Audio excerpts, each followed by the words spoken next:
ମିଶୁ ମୋର ଦେହ ଏ ଦେଶ ମାଟିରେ, ଦେଶବାସୀ ଚାଲି ଯାଆନ୍ତୁ ପିଠିରେ। ଦେଶର ସ୍ୱରାଜ୍ୟ ପଥେ ଯେଉଁ ଗାଡ଼, ପୁରୁ ତହିଁ ପଡ଼ି ମୋର ମାଂସ ହାଡ଼। ଆଜି ଉତ୍କଳମଣି ଗୋପବନ୍ଧୁ ଦାସଙ୍କ ଜୟନ୍ତୀ। ଜାତୀୟତାବାଦୀ ଆନ୍ଦୋଳନ, ଓଡ଼ିଆ ଭାଷାର ସୁରକ୍ଷା, ଭାଷା ଭିତ୍ତିରେ ସ୍ୱତନ୍ତ୍ର ଉତ୍କଳ ପ୍ରଦେଶ ଗଠନର ମହାଯୋଦ୍ଧା ବାଗ୍ମୀ ଉତ୍କଳମଣି ଗୋପବନ୍ଧୁ ଦାସ। ନୈତିକତା ସମ୍ପନ୍ନ ରାଜନୀତି, ସାହିତ୍ୟ, ସାମ୍ବାଦିକତାର କିମ୍ବଦନ୍ତୀ ପୁରୁଷ, ପୁଣ୍ୟାତ୍ମା ଗୋପବନ୍ଧୁ। ମିଶୁ ମୋର ଦେହ ଏ ଦେଶ ମାଟିରେ, ଦେଶବାସୀ ଚାଲି ଯାଆନ୍ତୁ ପିଠିରେ। ଦେଶର ସ୍ୱରାଜ୍ୟ ପଥେ ଯେତେ ଗାଡ଼, ପୁରୁ ତହିଁ ପଡ଼ି ମୋର ମାଂସ ହାଡ଼। ଏ ମହାନ କବିତା ଦେଶ ପାଇଁ ଯାହାର ପ୍ରାଣ କାନ୍ଦେ, ଦେଶ ପାଇଁ ଯାହାର ପିଣ୍ଡ କାନ୍ଦେ, ଯିଏ ଜାତିଙ୍କ ପାଇଁ ସବୁବେଳେ ସର୍ବଦା କାନ୍ଦୁଥାନ୍ତି, ଯିଏ ସମାଜ ପାଇଁ ନିଜର ପରିବାରକୁ ମଧ୍ୟ ପଛରେ ପକାଇ ନକ୍ୟ ଦୁର୍ଭିକ୍ଷ ବେଳେ ମଧ୍ୟ ସମାଜର ସେବାରେ ମଧ୍ୟ ଆଗେଇ ଆସନ୍ତି, ସେଭଳି ମହାନ ପୁରୁଷ ଆଜି ବି ମିଳିବା ବିରଳ। ଗୋପବନ୍ଧୁ ଦାସ ଜନ୍ମଗ୍ରହଣ କରନ୍ତି 9 ଅକ୍ଟୋବର 1877 ମସିହା ଓଡ଼ିଶାର ପୁରୀ ନିକଟସ୍ଥ ସୁଆଣ୍ଡୋ ଗ୍ରାମରେ ଏକ ବ୍ରାହ୍ମଣ ପରିବାରରେ। ତାଙ୍କ ମାତା ସ୍ୱର୍ଣ୍ଣମୟୀ ଦେବୀ ଥିଲେ, ଯିଏ ଦୈତାରୀ ଦାସଙ୍କ ତୃତୀୟ ପତ୍ନୀ ଥିଲେ। ତାଙ୍କ ପିତା ଜଣେ ମୁକ୍ତିଆର ଥିଲେ ଏବଂ ପରିବାର ଯଥେଷ୍ଟ ସଚ୍ଚୋଟ ଥିଲା। ଗୋପବନ୍ଧୁ 12 ବର୍ଷ ବୟସରେ ଆପ୍ତିଙ୍କୁ ବିବାହ କରିଥିଲେ, କିନ୍ତୁ ତାଙ୍କର ଶିକ୍ଷା ଜାରି ରହିଥିଲା। ସେ ଗାଁରେ ମୌଳିକ ଶିକ୍ଷା ଗ୍ରହଣ କରି ନିକଟସ୍ଥ ଏକ ମଧ୍ୟମ ବିଦ୍ୟାଳୟରେ ପାଠ ପଢ଼ିଥିଲେ। ତାପରେ 1893 ମସିହାରେ ଯେତେବେଳେ ତାଙ୍କ ମାତାଙ୍କ ମୃତ୍ୟୁ ହୋଇଥିଲା, ସେ ପୁରୀ ଜିଲ୍ଲା ସ୍କୁଲରେ ଯୋଗ ଦେଇଥିଲେ। ସେଠାରେ ସେ ମୁକ୍ତିଆର ରାମଚନ୍ଦ୍ର ଦାସଙ୍କ ଦ୍ୱାରା ପ୍ରଭାବିତ ହୋଇଥିଲେ, ଯିଏ ଜଣେ ଶିକ୍ଷକ ଥିଲେ, ଯିଏ ଜଣେ ଜାତୀୟତାବାଦୀ ଏବଂ ସଙ୍କଟରେ ପଡ଼ିଥିବା ଲୋକଙ୍କ ସାହାଯ୍ୟ ପାଇଁ ଜନସେବାର ପ୍ରବର୍ତ୍ତକ ମଧ୍ୟ ଥିଲେ। ତାଙ୍କ ସହଯୋଗର ଭାବନାରେ ତାଙ୍କ ସାଥୀ ପିଲାମାନଙ୍କୁ ସଂଗଠିତ କରିବା, ହଇଜାର ପ୍ରକୋପରେ ପୀଡ଼ିତଙ୍କ ପ୍ରତି କର୍ତ୍ତୃପକ୍ଷଙ୍କ ଅପର୍ଯ୍ୟାପ୍ତ ପ୍ରତିକ୍ରିୟା ତାଙ୍କୁ ପୁରୀ ସଭାସମିତି ନାମକ ଏକ ସ୍ୱେଚ୍ଛାସେବୀ ସଂଗଠନ ଆରମ୍ଭ କରିବାକୁ ପ୍ରେରଣା ଦେଇଥିଲା। ଏହାର ସଦସ୍ୟମାନେ ଏହି ମହାମାରୀରେ ପୀଡ଼ିତ ଲୋକଙ୍କୁ ସାହାଯ୍ୟ କରୁଥିଲେ ଏବଂ ମୃତକମାନଙ୍କୁ ମଧ୍ୟ ଦାହ କରୁଥିଲେ।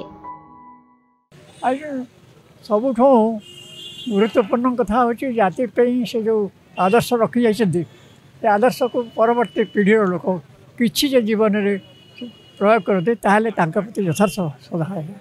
ମୋର ଖ୍ୟାତି ସାରା ଭାରତବର୍ଷରେ ସେ କହିଲେ ଆମର ସରିବନି। କିନ୍ତୁ ଗୋଟିଏ ଦୁଃଖର କଥା, ବର୍ତ୍ତମାନ ସରକାର ବି, ଆଗରୁ ବି ସରକାର, ଏବେ ସରକାର ଆହୁରି 70ଟା ପୂଜ୍ୟ ଆମର ଗୁରୁମାନଙ୍କର, ମହାପୁରୁଷମାନଙ୍କର ମୂର୍ତ୍ତି ପ୍ରତିଷ୍ଠା କରିବା ପାଇଁ ଲାଗିଛନ୍ତି। ଏ ଯେଉଁ ଫୁଲ ଆଜି ଲଗାଗଲା, ଇଏ ଫୁଲ ହେଲେ 15 ଦିନ ପର୍ଯ୍ୟନ୍ତ ଶୁଖିଲା ଫୁଲ ରହିବ। ଆମର କ'ଣ ତାଙ୍କ ପୂଜା କରୁଛେ। ସବୁ ସଂସ୍ଥାମାନେ ଆସିଲେ ଏଠି ମୂର୍ତ୍ତି ପ୍ରତିଷ୍ଠା କ'ଣ ମିଟିଂ କଲେ, ବହୁତ ବଡ଼ ବଡ଼ ଭାଷଣ ଦେଲେ, ସବୁକିଛି ହେଲା ନା। ସେମାନେ କିଛି ସୂଚାଉଛନ୍ତି ସରକାରକୁ, ଏଇଟା ତ ଆଜି ବୋଧେ ଇଏ ଲଗେଇଥିବ, କଲଚର ଡିପାର୍ଟମେଣ୍ଟ ଆଜି ଫୁଲ ଲଗେଇଥିବେ। ତେଣୁ କଲଚର ଡିପାର୍ଟମେଣ୍ଟ କେୟାର ନେଉଛି ନା କୌଣସି। ଦେଖନ୍ତୁ ତାଙ୍କ ଉପରେ ଗୋଟେ ଗଛ ମାଡ଼ିଗଲାଣି, ସେ ଗଛ ଛାଇରେ କିଛି ଦେଖାଯାଉନି ରାତିରେ। ସେ ଗୋପବନ୍ଧୁ ନା କ'ଣ ମୂର୍ତ୍ତି କାହାର ଜଣାପଡ଼ୁନି। ଏହି ମଧ୍ୟରେ ଗୋପବନ୍ଧୁ ଦାସଙ୍କ ପିତାଙ୍କର ମୃତ୍ୟୁବରଣ ହୋଇଥିଲା।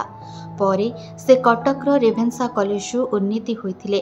ସେ ଇନ୍ଦ୍ରଧନୁ ଏବଂ ବିଜୁଳି ନାମକ ସ୍ଥାନୀୟ ସାହିତ୍ୟ ପତ୍ରିକାରେ ନିୟମିତ ଲେଖା ଲେଖିଥିଲେ, ଯେଉଁଠାରେ ସେ ଯୁକ୍ତି ଦେଇଥିଲେ ଯେ ଯେକୌଣସି ଆଧୁନିକ ସାହିତ୍ୟ ଆନ୍ଦୋଳନ ଯେକୌଣସି ଆଧୁନିକ ଜାତି ପରି ପୁରୁଣା ସହିତ ସମ୍ପୂର୍ଣ୍ଣ ବିଚ୍ଛେଦ ହୋଇପାରିବ ନାହିଁ, ବରଂ ଏହାର ଅତୀତକୁ ସ୍ୱୀକାର କରି ଏହାକୁ ଆଧାର କରିବାକୁ ପଡ଼ିବ। ଗୋଟିଏ ଘଟଣାରେ ସେ ଏକ ବ୍ୟଙ୍ଗାତ୍ମକ କବିତା ଦାଖଲ କରି କହିଥିଲେ ଯେ ଯାହା ସ୍କୁଲ ଇନ୍ସପେକ୍ଟରଙ୍କୁ ଏତେ କ୍ରୋଧିତ କରିଥିଲା ଯେ ସେ ଏଥିପାଇଁ କ୍ଷମା ମାଗିବାକୁ ମନା କରିବାରୁ ତାଙ୍କୁ ଦଣ୍ଡ ମଧ୍ୟ ଦିଆଯାଇଥିଲା। ରେଭେନ୍ସାରେ ଥିବା ସମୟରେ ଗୋପବନ୍ଧୁ ତାଙ୍କ ବନ୍ଧୁ ବ୍ରଜସୁନ୍ଦର ଦାସ ଏବଂ ଲୋକନାଥ ପଟ୍ଟନାୟକ କର୍ତ୍ତବ୍ୟ ଜାଗରଣ ସମାଜ ନାମରେ ଏକ ଆଲୋଚନା ଗୋଷ୍ଠୀ ଆରମ୍ଭ କରିଥିଲେ।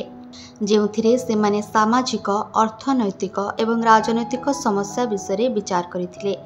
ଏହି ସମୟରେ 1903 ମସିହାରେ ସେ ଉତ୍କଳ ସମ୍ମିଳନୀର ଏକ ବୈଠକରେ ଯୋଗ ଦେଇଥିଲେ, ଯେଉଁଠାରେ ସେ ମଧୁସୂଦନ ଦାସଙ୍କ ପରାମର୍ଶ ସହିତ ମତଭେଦ କରିଥିଲେ ଯେ ଓଡ଼ିଆ ଭାଷାଭାଷୀ ଅଞ୍ଚଳଗୁଡ଼ିକୁ ବଙ୍ଗଳା ପ୍ରେସିଡେନ୍ସି ସହିତ ମିଶ୍ରଣ କରାଯିବା ଉଚିତ।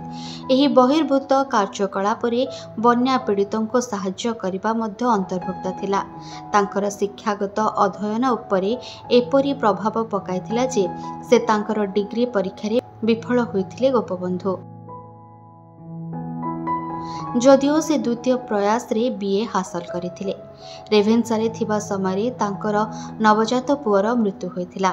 ସେ ତାଙ୍କ ଅସୁସ୍ଥ ପୁଅ ସହିତ ରହିବା ଅପେକ୍ଷା ସେହି ସମୟରେ ବନ୍ୟା ପୀଡ଼ିତଙ୍କ ସହ ମୁକାବିଲା କରିବାକୁ ପସନ୍ଦ କରିଥିଲେ ଓ କହିଥିଲେ, ମୋ ପୁଅର ଦେଖାଶୁଣା କରିବା ପାଇଁ ଏତେ ଲୋକ ଅଛନ୍ତି, ମୁଁ ଆଉ କ'ଣ ବା କରିବି? କିନ୍ତୁ ପ୍ରଭାବିତ ଅଞ୍ଚଳରେ ସାହାଯ୍ୟ ପାଇଁ କାନ୍ଦୁଥିବା ଅନେକ ଲୋକ ଅଛନ୍ତି ଏବଂ ସେଠାକୁ ଯିବା ମୋର କର୍ତ୍ତବ୍ୟ। ପ୍ରଭୁ ଜଗନ୍ନାଥ ପୁଅର ଯତ୍ନ ନେବା ପାଇଁ ଏଠାରେ ଅଛନ୍ତି। ଏଭଳି ଜଣେ ଆତ୍ମବିଶ୍ୱାସୀ, ଏଭଳି ଜଣେ ଉଚ୍ଚ କୋଟିର ମହାପୁରୁଷଙ୍କର ଆଜି ଜନ୍ମଜୟନ୍ତୀ ଅବସରରେ ଚର୍ଚ୍ଚା ପରିବାର ତରଫରୁ ତାଙ୍କୁ ଅଶ୍ରୁଳ ଶ୍ରଦ୍ଧାଞ୍ଜଳି ଜ୍ଞାପନ କରୁଛୁ।